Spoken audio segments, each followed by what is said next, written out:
2025년 6월 16일 월요일 새벽 기도입니다. 오늘 말씀은 시편 12편 되겠습니다. 말씀의 제목은 시대를 향한 기도 제목입니다. 자, 여러분, 우리가 가슴속에 품고 있는 기도 제목들이 있죠. 건강도 있고 자녀 문제도 있고 또 인생의 여러 가지 진로를 놓고 기도하기도 하고 우리가 가진 기도 제목이 생각 외로 참 많습니다. 그런데 우리가 이 시대를 바라보며 품어야 될 기도 제목이 있습니다. 그게 뭐냐면 마태복음 6장 33절에 먼저 하나님의 나라와 의를 구하는 겁니다. 하나님 나라와 의를 구한다는 것은 하나님의 뜻이 이루어지기를 기도하는 겁니다. 나를 향한 하나님의 뜻대로 되게 해주옵소서. 우리 교회를 향한, 시대를 향한 그 하나님의 뜻이 이루어지기를 기도하는 겁니다. 또 성경에서 누누이 말하고 있는 하나님의 뜻은 이 땅에 참된 진리 예수 그리스도가 전파되어서 그들이 하나님을 믿고 정말 회개하여 돌아와서 하나님의 자녀가 되는 것, 그것이 궁극적인 성경이 말하는 하나님의 나라와 의입니다. 그래서 우리는 이 시대를 바라보며 그런 기도를 품을 수가 있어야 되죠. 시대를 향한 애통함이 없으면 앞으로 우리 후대들이 어떻게 살아가겠습니까? 앞으로 올 시대를 예상해 보십시오. 악인들이 넘쳐나고 동성애자들이 일어나며 차별금지법으로 예수 이야기도 못하고 기독교는 갈수록 탄압을 받는 시대가 올 겁니다. 여러분, 이런 시대에 우리 후대들을 살게 할 수 없지 않습니까? 애통한 마음으로 하나님의 나라가 임하도록 하나님의 의가 이 땅에 이루어지도록 기도하는 것이 우리에게 주어진 책임입니다. 요즘 넷플릭스나 드라마나 또 OTT 채널을 보면 아주 목사나 교회를 악질로 묘사를 해놨어요. 참 안타까운 것은 실제 그런 목사들이 많이 생겨나고 있다는 겁니다. 그래서 우리가 우리의 인생의 경제나 여러 가지 건강을 놓고 기도할 수 있지만 먼저 그의 나라와 의를 구하러 가신 말씀에 따라 우리가 기도 제목을 품을 수 있어야 돼요. 그리하면 모든 것을 너희에게 더하시리라 했던 것처럼 우리가 먼저 그의 나라와 의를 구하는 그 기도 속에 우리의 필요를 다하시고 인생의 것들을 채워가시는 하나님을 만나게 될 겁니다. 오늘 12편 1절 말씀에 보시면 다윗도 시대를 보며 기도하죠. 여호와여 도우소서. 경건한 자가 끊어지며 충실한 자들이 인생 중에 없어지나이다. 갈수록 하나님을 두려워하고 경외하는 자가 없고 올바른 예배를 드리려는 자, 헌신하는 자, 하나님을 위해 사는 일꾼들이 없고 자꾸만 악인들만 일어나요.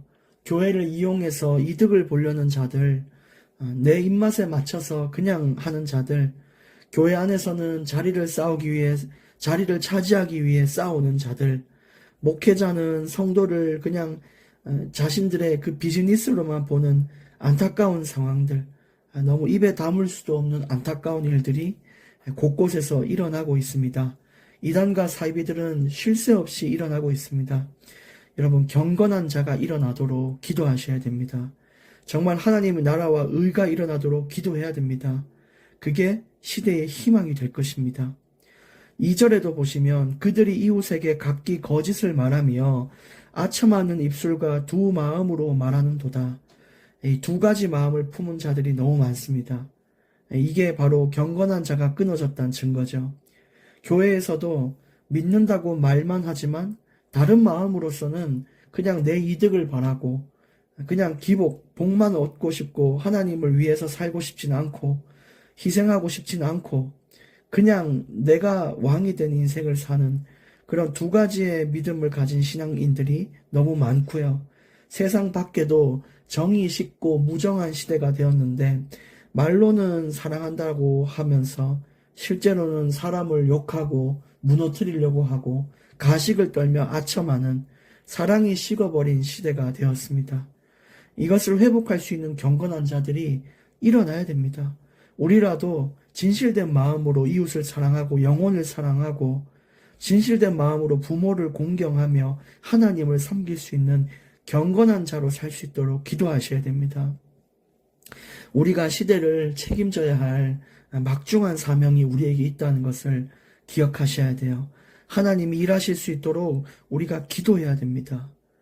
3절에 여호와께서 모든 아첨하는 입술과 자랑하는 혀를 끊으시리니 그들이 말하기를 우리의 혀가 이기리라 우리 입술은 우리 것이니 우리를 주관할 자 누구리요 함이로다.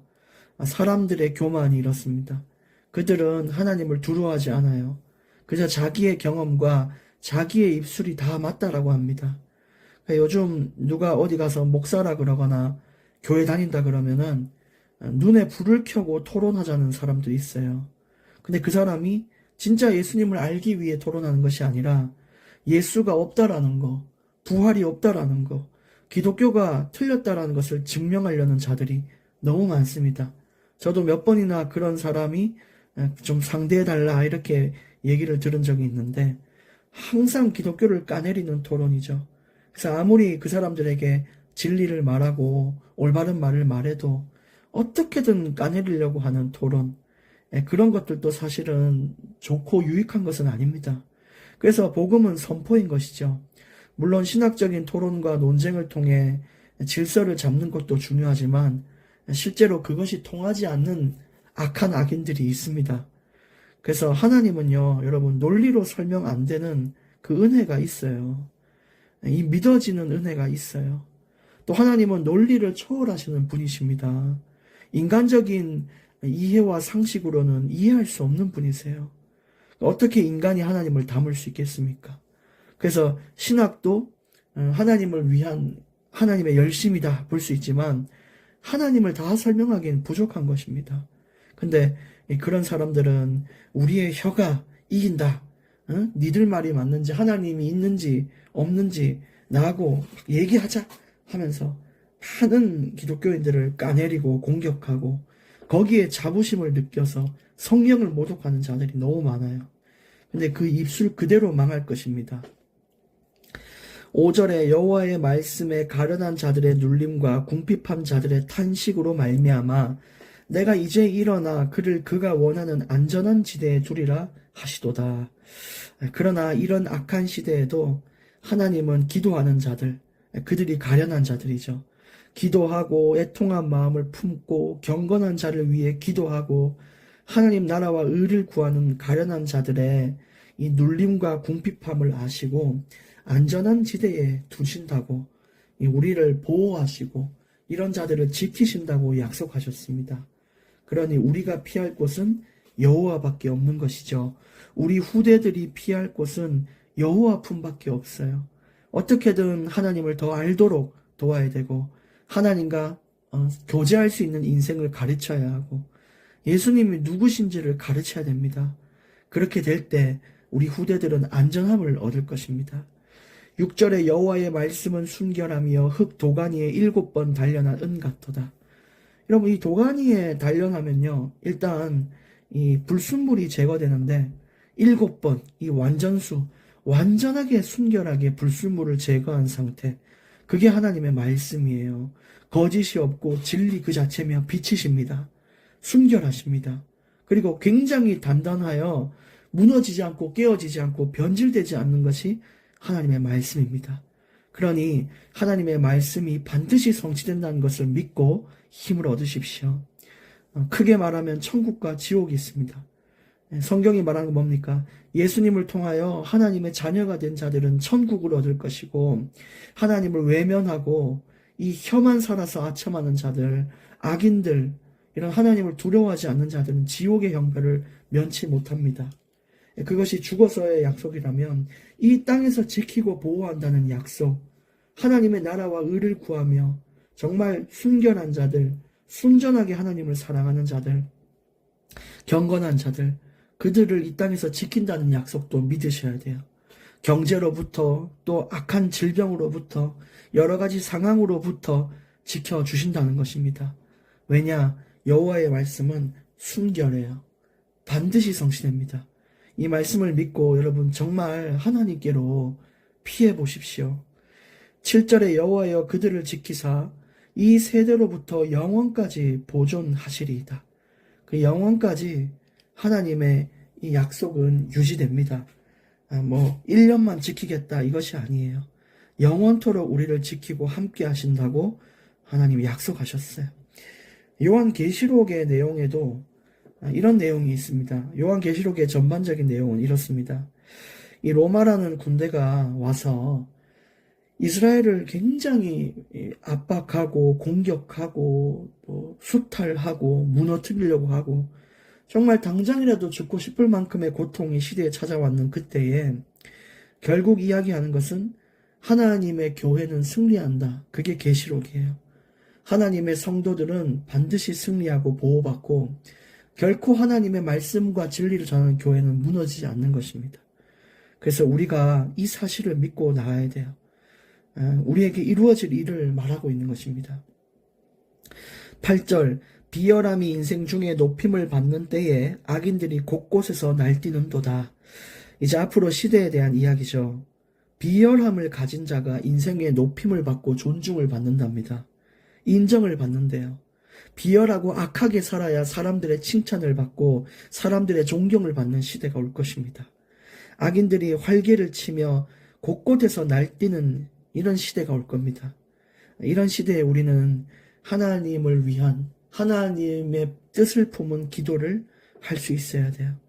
그냥 가만히 있어도 하나님께서 하시지 않냐? 그게 아닙니다. 하나님은 우리에게 책임을 지라는 것을 요구하고 있어요. 너희들을 이 땅에 구원시켰고 이 땅에서 살아가는 동안에 있는 책임과 사명을 다하라고 우리를 살려두셨는데 그 책임과 사명이 뭐냐? 시대를 향해 기도하는 거예요. 이 악한 시대의 진리를 말하고 빛을 비추는 거예요. 하나님은 그 책임을 다하는 것을 지켜보십니다. 그리고 우리가 그 책임을 다하고 기도할 때에 하나님은 일하셔서 하나님의 진리를 나타내십니다. 그게 하나님의 섭리고 하나님의 역사예요. 그래서 우리가 그냥 방관자로 뒤에서 쳐다보는 인생 말고 하나님이 원하는 것은 정말 눈물로 기도하고 시대를 향해 나아가라는 것입니다. 그 책임을 다할 줄 믿습니다. 정말 책임을 다하지 않는 자들은 하나님께 부끄러움을 당할 것이며 부끄러운 구원 속에 그렇게 살다 가게 될 것이고 또 우리가 책임을 다하지 못한 부분 그 빚값에 대해서 하나님은 책임을 물으실 겁니다. 그러니까 오늘 이 거룩하고 또 경외하는 하나님 앞에 이 말씀을 묵상하시며 나의 책임을 다하기를 힘써 보시길 바라고 또 우리 직장이든 교회든 시대든 우리 지역이든 경건한 자가 일어나도록 하나님의 충실한 일꾼이 일어나도록 그 기도 제목을 품을 수 있어야 될 것이며 또 우리 역시 하나님 앞에 정말 애통한 심령이 가난한 자들로서 보호받을 수 있는 인생을 살기를 원합니다. 우리의 후대들 여러분의 기도 속에 달려 있습니다.